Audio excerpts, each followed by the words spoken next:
Worship leaders and worship ministries in general carry a really heavy load during the Christmas season.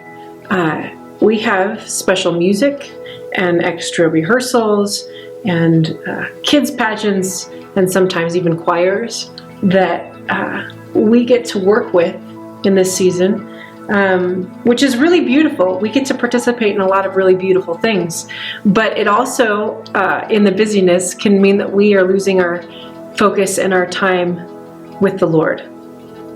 Now, there's a really cool tool that we can use. It's called the spiritual discipline of silence, and it's simple.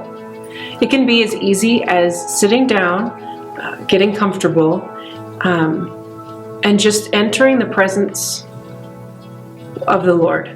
It can help to take a few deep breaths and just feel our bodies and feel how we're coming. And then once we feel present,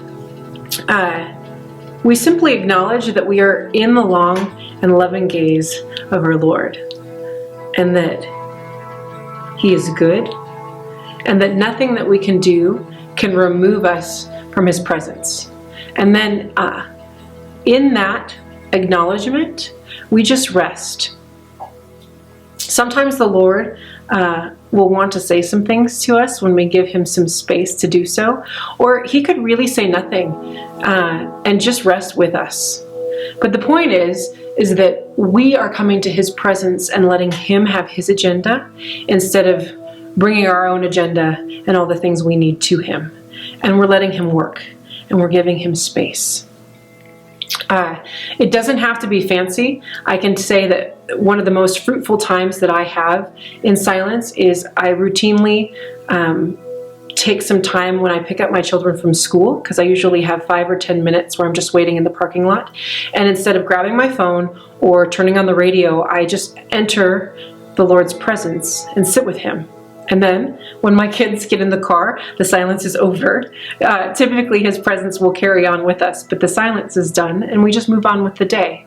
But I've taken that brief moment to be with Him and to listen. This can be really fruitful if we do it with our teens. Even taking 5 minutes at the beginning of a rehearsal and sitting in silence can change the tone of your entire rehearsal. And then it can be used with our congregations as well. What would it look like to kind of introduce the silence at the end of a worship set and just give the congregation some space? I promise you, in our culture, we don't make a lot of space for it, and it will be very refreshing, and people will welcome it. And so, worship leaders, let's be intentional about our quiet and our space for God.